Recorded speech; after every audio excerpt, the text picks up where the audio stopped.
ആകാശവും ഭൂമിയും മാറിപ്പോകും, എന്നാൽ ദൈവത്തിൻ്റെ വചനത്തിന് ഒരിക്കലും മാറ്റമില്ല. സ്വർഗത്തിൽ എന്നേക്കും സ്ഥിരമായിരിക്കുന്ന ദൈവത്തിൻ്റെ മാറ്റമില്ലാത്ത വചനം പ്രാർത്ഥനയോടുകൂടി നാം പഠിക്കുകയാണ്. കഴിഞ്ഞ ദിവസങ്ങളിലൊക്കെ ദൈവത്തിൻ്റെ വചനം യൂദായുടെ ലേഖനത്തിൽ നിന്ന് നാം ചിന്തിക്കുകയായിരുന്നു. ദൈവം കരുണയും കൃപയും നിറഞ്ഞവനാണ്. ദൈവം പരിശുദ്ധനാണ്. അപ്പോൾ തന്നെ ദൈവം പാപത്തെ ശിക്ഷിക്കാതെ വിടുന്നില്ല എന്ന് പ്രഖ്യാപിച്ചിരിക്കുന്നു.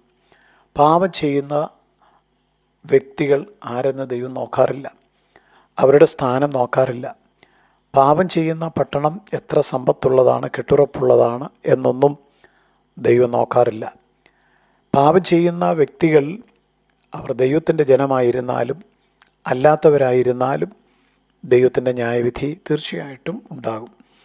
ഈ സംഭവങ്ങളെ ഓർപ്പിച്ചുണർത്തുന്ന വചനങ്ങളാണ് നാം കേട്ടുകൊണ്ടിരുന്നത്.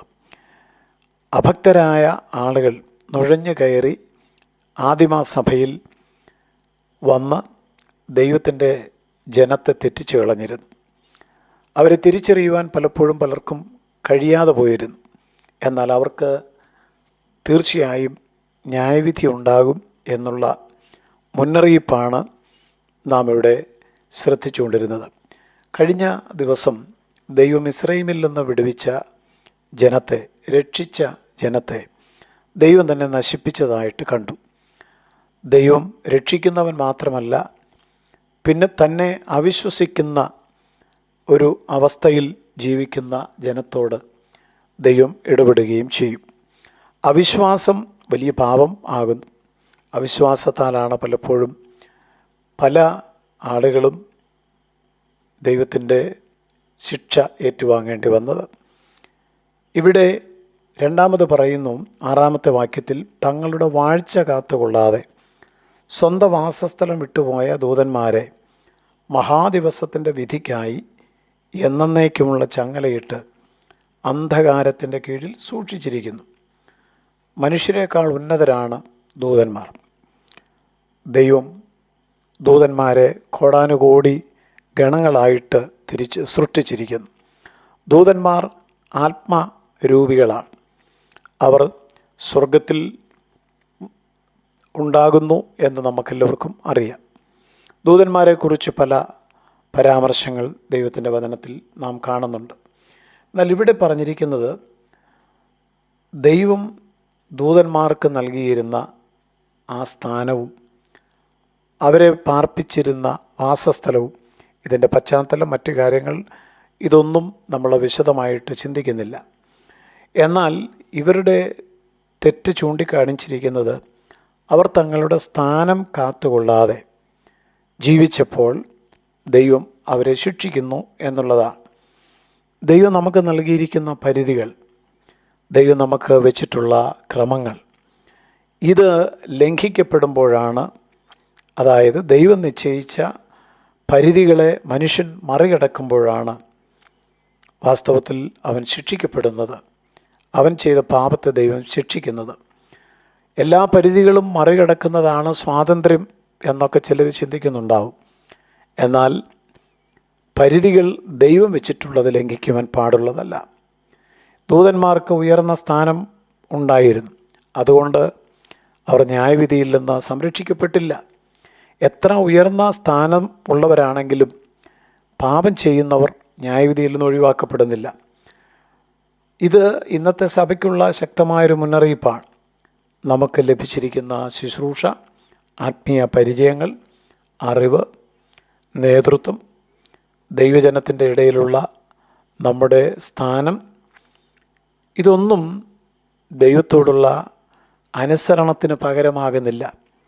ദൂതന്മാർ വളരെ ഉന്നതമായ സ്ഥാനത്ത് അവരോധിക്കപ്പെട്ടവരായിരുന്നു.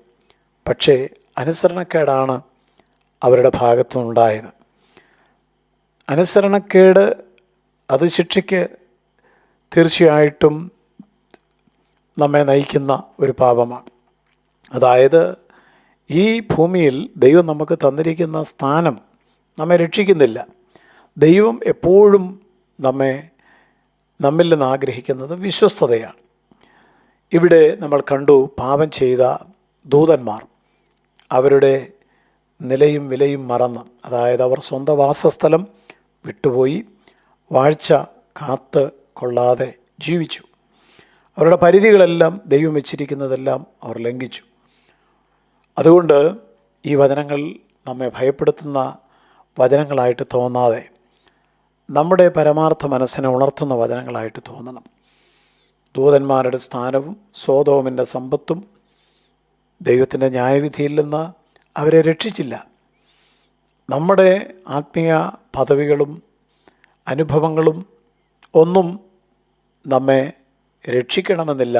നാം വിശ്വസ്തരല്ലെങ്കിൽ, നാം അനുസരണക്കേടിൽ ജീവിക്കുന്നവരാണെങ്കിൽ, ദൈവം നിശ്ചയിച്ച പരിധിക്കുള്ളിൽ ജീവിക്കാതെ പരിധി ലംഘിക്കുന്നവരാണെങ്കിൽ തീർച്ചയായും നാം ഭയപ്പെടേണ്ടതുണ്ട്. അതുകൊണ്ട് നാം ഇന്ന് ചോദിക്കേണ്ട ചില ചോദ്യങ്ങൾ: ദൈവം എൻ്റെ ജീവിതത്തിൽ എനിക്ക് നിശ്ചയിച്ചിരിക്കുന്ന പരിധികളെ ഞാൻ ആദരിക്കാറുണ്ടോ, അതോ ഞാനതിനെ ലംഘിക്കുകയാണോ? ദൈവത്തിൻ്റെ വചനത്തേക്കാൾ ഞാൻ എൻ്റെ ഇഷ്ടത്തിന് പ്രാധാന്യം നൽകി ജീവിക്കുന്നവനാണ്. ദൈവം എന്നെ ഏൽപ്പിച്ച ഉത്തരവാദിത്തങ്ങളിലും എന്നെ ആക്കി വച്ചിരിക്കുന്ന സ്ഥാനങ്ങളിലും ഞാൻ വിശ്വസ്തനാണ്. ഞാൻ എൻ്റെ രഹസ്യ ജീവിതത്തിൽ വിട്ടുവീഴ്ച ചെയ്യുന്നവനാണോ?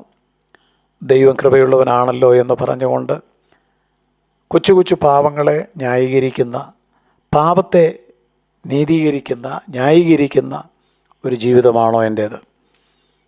മറ്റുള്ളവർക്ക് മുന്നറിയിപ്പ് നൽകുമ്പോഴും എൻ്റെ ആത്മീകാവസ്ഥ എപ്രകാരമാണ് എന്നുള്ളതിനെക്കുറിച്ച് എപ്പോഴെങ്കിലും നാം ചിന്തിച്ചിട്ടുണ്ടോ? പ്രിയരെ, വചനം സത്യമാണ്.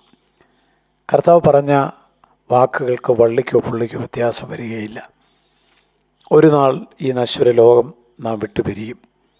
ഒരിക്കൽ മരണം എന്ന് പറയുന്ന ആ കാര്യത്തിൻ്റെ മുമ്പിൽ, മാറ്റമില്ലാത്ത ആ സത്യത്തിൻ്റെ മുമ്പിൽ നാം നിൽക്കേണ്ടി വരും. കണക്കെഴുത്തിൻ്റെ പ്രമാണി കണക്ക് ചോദിക്കുമ്പോൾ ശരിക്ക് ഒരു ഉത്തരം കൊടുക്കുവാൻ നമുക്ക് കഴിയണം. നമ്മുടെ ജീവിതം ദൈവത്തിന് കണക്ക് കൊടുക്കേണ്ടതാണ്. അതുകൊണ്ട് ഭയത്തോടെ ജീവിക്കണം. സ്വർഗപിതാവേ, അങ്ങയുടെ നല്ല വചനങ്ങൾ കേൾപ്പിച്ചു മാനസാന്തരപ്പെടുവാൻ എല്ലാവർക്കും ഇടവരുത്തണം. യേശു ക്രിസ്തു